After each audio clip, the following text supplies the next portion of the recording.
네, 오늘 우리 주신 하나님의 말씀은 베드로전서 1장 3절에서 12절까지의 말씀입니다.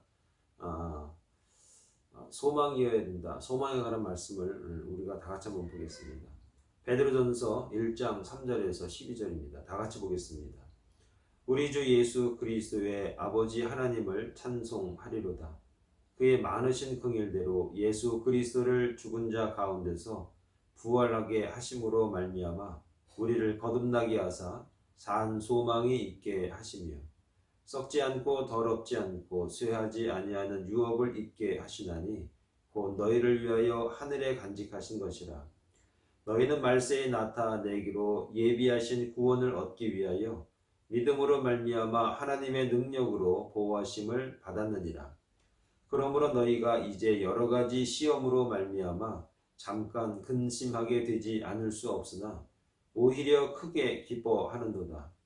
너희 믿음의 확실함은 불로 연단하여도 없어질 금보다 더 귀하여 예수 그리스도께서 나타나실 때에 칭찬과 영광과 존귀를 얻게 할 것이니라.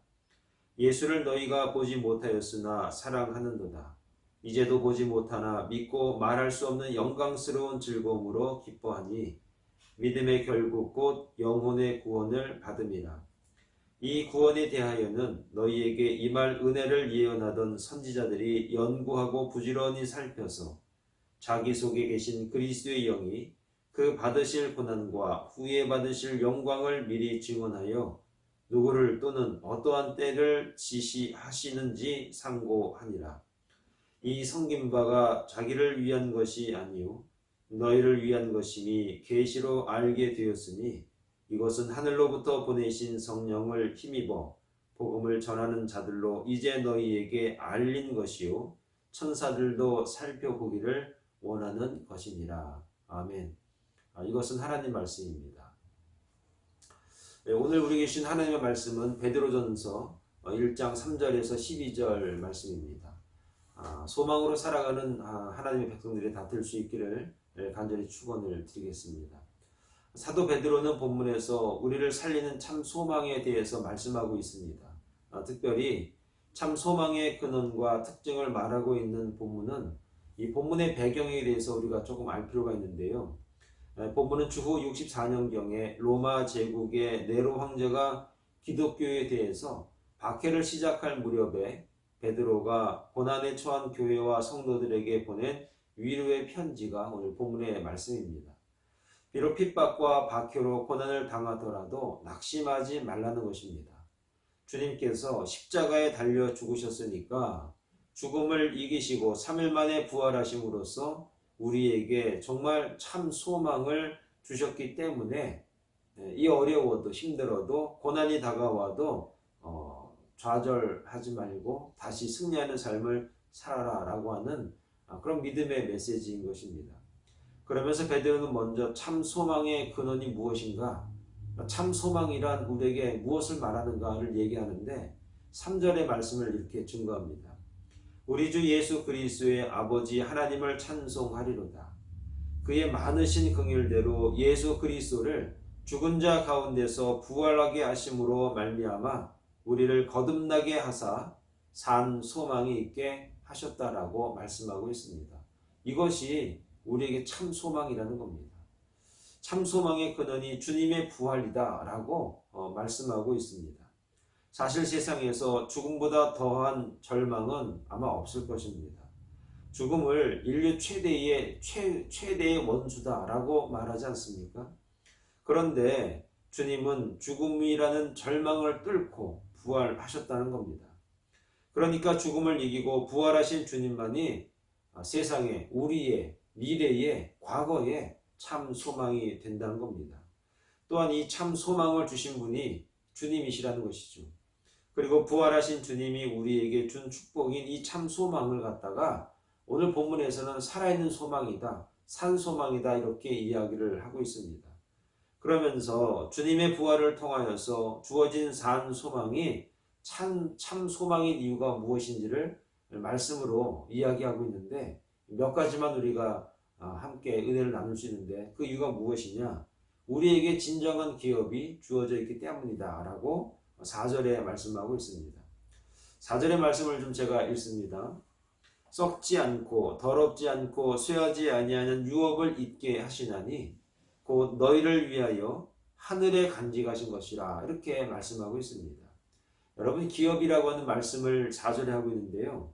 이 기업이라고 하는 말은 헬란말로 크레노미안 이렇게 발음합니다. 본래의 의미가 무엇이냐면 몫을 받았다, 제비를 뽑았다 뭐 그런 의미가 있습니다. 이 말이 신약 성경에서 5가지 정도로 이렇게 여러 가지로 활용하고 있는데 첫 번째는 하나님의 나라를 이야기할 때 기업 이렇게 말하고 있고 두 번째는 영생을 얻었다, 영생을 소유할 때를 설명할 때도 기업이라고 하는 이 단어를 사용하고 있습니다. 그리고 구원받았다, 약속을 받았다, 축복을 받았다라고 할 때 하나님께서 또 성경에서 우리에게 기업이라는 말씀으로 우리에게 가르치시고 있습니다. 여러분 이러한 산 소망이 수식하는 5가지 내용이 무엇이냐? 이 5가지 내용은 현실 세계에서 누리는 소유물로 보기는 좀 무리가 있지 않습니까? 이 모든 이 5가지의 이 약속, 이 기업들은 사실은 미래적인 의미가 더 강합니다. 따라서 기업은 무엇이냐? 그리스도인이 하나님의 자녀와 상속자로서 현재에 누리는 것이 아니라 미래에 주어질 것을 가리키며 이것을 성경에서 보증하시는 것이 바로 성령께서 우리에게 보증이 되신다라고 가르치고 있다는 것입니다. 사랑하는 여러분, 오늘 우리가 참 소망이 있습니다. 그 소망의 내용이 무엇이냐? 하나님께서 우리에게 기업을 주셨다는 겁니다. 그 기업은 이 세상에서만 누리는 것이 아니라 미래에 우리에게 주실 썩지도 않고 변하지 않는 그러한 하나님이 주시는 축복이라는 것입니다. 주님의 살아나심이 우리에게 참 소망인 이유가 무엇이냐? 성경은 정확히 말하는데 썩지도 않고 더럽지도 않고 쇠하지 아니하는 기업이 오늘 우리에게 보상으로 또 기업으로 이을 수 있도록 주셨기 때문이라는 것입니다. 그것이 바로 하나님의 나라이고 그것이 바로 영생이고 그것이 바로 구원이고 약속이고 그리고 하나님께서 우리에게 주실 축복이다라고 말씀하는 것입니다. 주님의 부활은 우리에게 그래서 살아있는 소망이고 미래에 우리가 분명히 성취할 수 있는 하나님의 나라인 것입니다. 사랑하는 여러분, 오늘 저와 여러분들이 부활절을 맞이해서 부활하신 주님을 기념하면서 우리에게 주시는 이 기업이 있다는 것을 여러분 확신하시기 바랍니다. 믿을 수 있길 바랍니다. 이 기업은 지금 우리가 누리는 하나님의 은혜요 축복이기도 하지만 우리에게 주어진 축복이라고 하는 소망이 있기 때문에 그 소망은 썩어지거나 없어지거나 더러운 것이 아니라 하나님께서 우리에게 주실 최고의 것, 최선의 것이라는 사실을 여러분 확신하시고 그 믿음으로 소망 있는 삶을 살아갈 수 있는 저와 여러분 되기를 간절히 축원을 드리겠습니다. 이런 소망 있는 사람은 두 번째로 믿음으로 살아갈 수 있게 됩니다. 5절에 보니까 이렇게 말씀합니다. 너희는 말세에 나타내기로 예비하신 구원을 얻기 위하여 믿음으로 말미암아 하나님의 능력으로 보호하심을 받았느니라 이렇게 말씀하고 있습니다. 여러분 성도가 말세에 완전한 구원을 이루기 위하여 믿음을 지켜야 한다. 뭐 당연한 말씀 아니겠습니까? 그런데 이것은 마지막이 있다는 말세에 해당하는 그 헬라어 문장이 그리스도의 재림을 설명하고 있다라고 하는 것입니다. 말세라고 하는 것은 주님 오시는 것을 말하는 겁니다. 주님 오시는 날까지 그래서 믿음으로 살아가라 그런 의미인 것입니다. 그 믿음이 하나님의 능력으로 우리를 보호할 수 있기 때문이라는 것입니다. 이 여기서 말하는 보호라는 말의 의미가 무엇이냐? 이 보호라고 하는 의미는 무엇이냐면 원어의 해석을 좀 빌려보면 보호라는 의미보다 더 좀 적극적인데 보존하시고 그리고 지켜내신다. 보존해서 지켜주신다라고 하는 의미로 우리가 이해할 수 있습니다. 그러니까 우리가 믿음을 지키고 살아가게 되면 하나님의 능력은 우리를 잘 지켜낼 수 있도록 보존해 주신다라는 것입니다. 하나님이 우리의 믿음을 통하여 우리를 보호하십니다. 우리를 보존해 가신다라고 하는 것입니다. 내가 믿음으로 물리친다고 생각하지만 하나님의 보존하심의 은혜가 있다는 것입니다. 우리가 믿음을 가지고 사탄 마귀를 대적하고 우리가 싸워 이기는 것 같지만 사실은 하나님의 보존하심이, 하나님의 보호하심이 우리와 함께하고 있다는 겁니다. 6절에 보면 믿음으로 살아가는 성도들에게 다가오는 시험에 대한 내용을 이렇게 증거하고 있습니다. 잠깐 근심하지 않을 수 없다. 잠깐 근심할 수 있는 시간이 있다는 겁니다. 6절을 좀 읽어드립니다. 그러므로 너희가 이제 여러 가지 시험으로 말미암아 잠깐 근심하게 되지 않을 수 없으나 오히려 크게 기뻐하는도다. 믿음으로 산다는 것은 결국은 근심이 있다는 것을 의미합니다. 믿음으로 사십시다. 믿음으로 삽시다. 이 얘기는 무엇입니까? 우리가 이 땅에 살아가면서 우리가 믿음으로 살지만 근심할 수 있는 그런 여건들이 주어진다는 겁니다. 원문을 좀 잘 읽어보면 근심을 이렇게 이해할 수 있습니다. 시험이 누구에게나 주어지는데 그 시험을 얼마나 가지고 있는가, 즉 시험을 가지고 있는 시간이 근심이라는 겁니다. 근심이라고 하는 것은 시험을 받았는데 시험이 우리에게 다가왔는데 그거를 얼마 동안 가지고 있는가, 그걸 말하는 것입니다. 그러니까 시험이 나에게 들어와서 나와 함께 있는 시간, 그걸 근심이라고 말하는 겁니다. 이 시간이 길면 시험에 빠진 것이고 이 시간이 아주 짧으면 승리한 것입니다. 누구나 시험을 받습니다. 그런데 그 시험을 빨리 지나면 승리자가 될 수 있습니다. 여러분 학교 다닐 때 시험 잘 치는 비결은 무엇입니까? 미리 공부 열심히 하는 것입니다. 미리 준비를 잘하면 시험 잘 칠 수가 있습니다. 그런데 시험지를 가지고 있는 시간이 오래도록 길어지게 되면은 준비하지 않았습니다. 공부하지 않았습니다. 그래서 시험지를 오래 붙들고 있을 수밖에 없습니다. 마태복음 26장 40절에 보니까 예수님이 당장 닥쳐올 쓴잔, 즉 십자가를 생각하면서 기도하시다가 제자들에게 오셨습니다. 그런데 그들이 졸고 있습니다. 쿨쿨 잠자고 있습니다. 제자들에게 오사 그 자는 것을 보시고 베드로에게 말씀하시되 너희가 나와 함께 한 시간도 이렇게 깨어 있을 수 없더냐? 시험에 들지 않게 깨어 기도하라. 마음으로는 원이로되 육신이 약하도다. 이렇게 말씀을 하셨습니다. 그러니까 우리에게 시험이 다가옵니다. 시험이 다가온다는 것을 성경에서 말씀으로 주셨습니다. 그 시험이 우리에게 다가왔을 때 약간 근심하게 됩니다. 그런데 그 근심이 길어지게 되면 시험에 빠져버립니다. 그래서 낙오하게 되기도 하고 시험에 빠져서 정말 많은 시간을 허비하기도 합니다.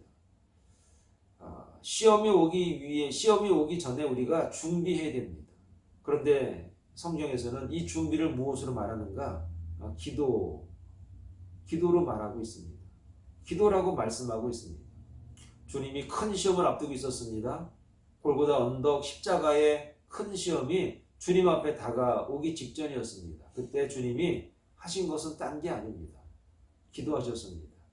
그리고 제자들에게 함께 기도하자 그랬습니다. 사랑하는 여러분, 오늘 우리에게 시험이 다가올 것입니다. 불시험이 다가올 것입니다. 어려움이 다가올 것입니다. 핍박이 다가올 것입니다. 여러 가지 난관들이 우리에게 닥쳐올 것입니다. 그때 이 시험을 이길 수 있는 비결이 무엇이냐? 기도하고 있으면 됩니다. 기도로 준비하고 있으면 됩니다. 기도하는 성도가 되면 성도들은 그 시험을 지나칠 수 있고 지나갈 수 있습니다. 잠깐 시험 때문에 힘들고 어렵지만 금방 빠져나올 수가 있는 것입니다. 사랑하는 여러분, 그러므로 이 부활절을 맞이해서 오늘 우리가 분명히 깨닫고 알아야 될 게 무엇인가? 소망 있는 사람들은 하나님 앞에서 기도로 나아가는 사람들을 의미하는 겁니다. 시험이 다가옵니다. 어려움이 다가오고 갈등도 있습니다. 그리고 무엇을 선택할지, 내가 가야 할지 말아야 할지 여러 가지 우리에게 시험이라고 하는 이름으로 다가옵니다. 그때 기도하고 있던 성도들은 그 시험을 금세 끝내고 나아올 수 있다는 것입니다. 사랑하는 여러분, 오늘 저와 여러분들이 소망으로 살아가는 믿음의 종들이 되기를 바랍니다. 그 믿음의 종들이라는 것은 무엇입니까? 소망을 하늘에 두는 것입니다. 우리에게 그 기업이 있습니다. 하늘의 기업을 가지고 있는 자들에게는 믿음으로 이겨나갈 수 있는 능력이 생깁니다. 그 믿음을 가지고 있을 때 하나님께서 우리에게 어떠한 시험이 온다고 하더라도 그 믿음으로 나아가는 자, 기도로 나아가는 자들에게 그 불같은 시험을 이겨나가서 소망을 이루는 주의 백성으로 삼아 주신다는 겁니다. 사랑하는 여러분, 오늘 저와 여러분들의 믿음과 기도로 주님 앞에서 그 소망을 부여잡고 끝까지 마지막까지 승리하는 거룩하고 신령한 종들 되기를 간절히 축원을 드리겠습니다. 마지막 한 가지만 더 말씀을 드리면 열심히 공부해야 됩니다. 이 말이 무슨 말인가? 10절에 보면 이런 말이 있습니다. 이 구원에 대하여는 너희에게 임할 은혜를 예언하던 선지자들이 연구하고 부지런히 살펴서, 이런 말씀이 있습니다. 여러분, 여기서 말한 임할 은혜를 예언하던 선지자들, 이렇게 말합니다. 임할 은혜를 예언하던 선지자들, 과거에 옛날에 구약시대에 임할 은혜를 예언하던 선지자들이 있었습니다. 그 선지자들이 연구하고 부지런히 살폈다, 그런 얘기입니다. 무엇을 연구하고 부지런히 살폈는가? 임할 은혜라는 겁니다. 즉 앞으로 임하실 구원자에 대해서 선지자들이 하나님의 구원과 관련된 진리를 연구하고 열심히 탐구했다는 겁니다. 그리고 여기서 부지런히 살펴서라는 그 말의 의미를 좀 살펴보면 이곳에서만 나오는 헬라 말이기도 하지만 이 말의 의미가 무엇이냐? 아주 진지하게 찾아보고 아주 부지런히 노력한 그런 내용을 말하는 겁니다. 그러니까 선지자들이라고 해가지고 우리가 하나님이 주시는 말씀만 대언하는 것이 아니라 그들이 노력했습니다. 연구했습니다. 공부했습니다. 주님께서 오신다고 했습니다. 메시아가 임한다고 했습니다. 언제쯤 오실까? 어느 때쯤에 오실까? 그 메시아가 어느 시점에 왔을까? 오실 것인가에 관해서 그들이 굉장히 많이 연구하고 부지런히 공부한 것입니다. 여러분, 선지자들이 그냥 선지자가 아닙니다.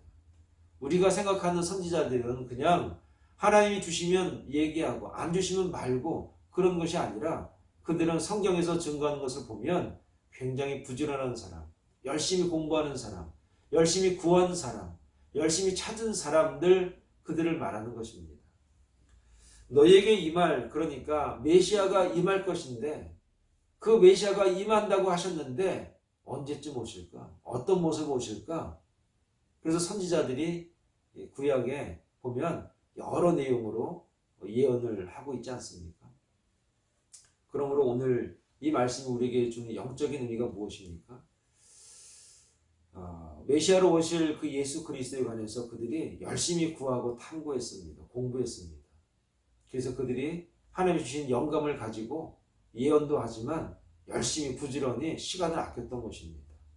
이것이 오늘 우리에게 굉장히 귀중한 내용입니다. 신앙생활하는 것이 여러분 그냥 가만히 있으면 저절로 되는 것이 아니다라는 것이죠. 구원을 이루는 것이 우리가 하나님만 믿는다라고 그냥 말만 하고 있으면 되는 것이 아니라는 것이죠. 부지런해야 됩니다. 탐구해야 됩니다. 연구해야 됩니다. 그리고 공부해야 되는 것입니다.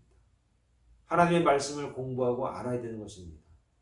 더 자세히, 더 깊이 배우고 깨달아 알아야 되는 것입니다. 그래야 믿음이 흔들리지 않고 내가 왜 기도해야 되는지, 왜 부활로 오신 이 예수 그리스도께서 우리에게 중요한 분이시고 내 인생에 있어서, 인류에게 있어서 굉장히 귀중한 분이다라고 하는 것을 우리가 더 자세히 알게 되는 것입니다.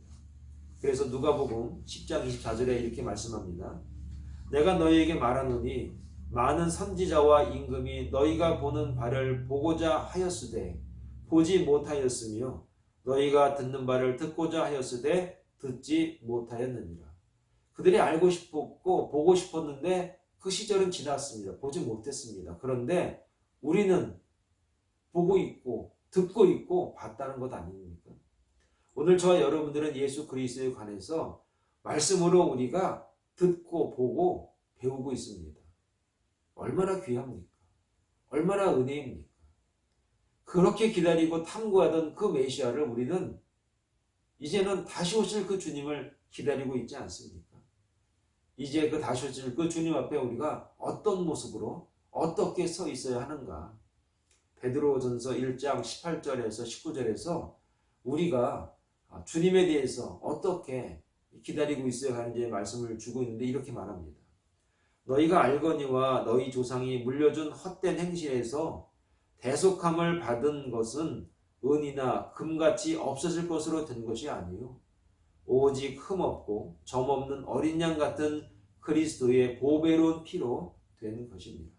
사랑하는 여러분, 부활절은 오늘 우리에게 참 귀중한 절기 중에 하나입니다.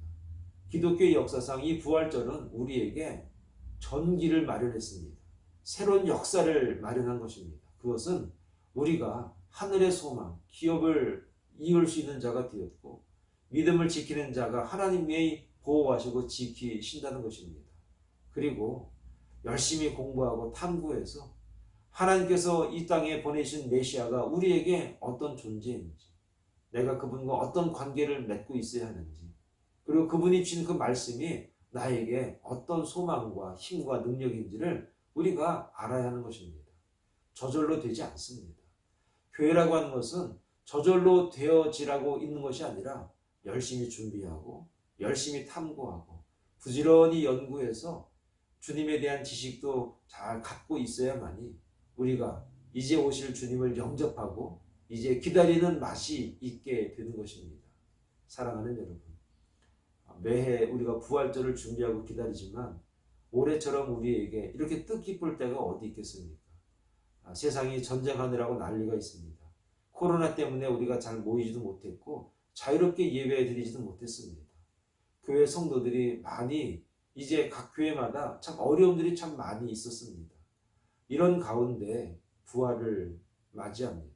사랑하는 여러분, 참 메시아이신 예수 그리스도, 우리의 죄를 짊어지시고 십자가에서 물과 피를 다 쏟으신 그 주님께서 오늘 우리에게 진정한 소망이 되신 것입니다. 그분이 있기에 새로운 기업이 오늘 우리에게 생겼고 믿음으로 살만한 가치가 생겼고 그분을 연구하고 또 탐구할 재미도 오늘 우리에게 주어졌습니다. 이 믿음과 이 삶으로 이 삶이 오늘 저와 여러분들에게 뜻깊은 부활의 은혜와 축복이 되기를 간절히 축원을 드리겠습니다. 기도하겠습니다. 거룩하고 자비로우신 하나님 아버지 은혜를 감사합니다. 부활절을 맞이해서 오늘 우리에게 참 소망이 되시고 부활의 소망이 되셔서 우리에게 진정으로 하늘의 소망을 갖게 하신 예수 그리스도, 그분의 공로와 은혜가 오늘 우리가 이 땅에서 믿음으로 살 만한 가치가 있게 만들어 주셨습니다. 그래서 열심히 탐구하고 부지런히 연구해서 하나님에 관한 지식을 갖고 이 땅에 사는 저희 모두가 주님을 기다리는 데 있어서 기쁨으로, 기대감으로, 그리고 알면 알수록 더 깊이가 있는 하나님의 놀라운 섭리를 알아가는 재미로 이 세상에서 믿음으로 승리하는 거룩하고 신령한 종들이 되어지게 하여 주시옵소서. 감사드리옵고 예수님의 이름으로 기도합니다. 아멘. 이 시간에는 제가 축도함으로 모든 예배의 순서를 마치겠습니다. 기도하겠습니다. 지금은 우리 주 예수 그리스도의 은혜와 하나님 아버지의 극진하신 사랑하심과 성령님의 감화감동 충만하심이 부활의 소망이 되셔서 이제 우리에게 다시 오겠다라고 약속하신 그 약속을 믿고 기다리는 주의 종들 머리 위에, 그리고 이제 믿음으로 승리하는 삶을 살면서 우리에게 근심이 있지만 그리고 기도하는 가운데 그 근심의 시간들을 짧게 만들고 하나님에 관해서 다시 오실 주님에 관해서 열심히 연구하고 탐구해서 이 땅에서 기다리는 재미와 즐거움과 또 소망함으로 살아가기로 작정한 주의 종들 머리 위에 이제로부터 영원토록 함께 하시기를 간절히 축원하옵나이다. 아멘.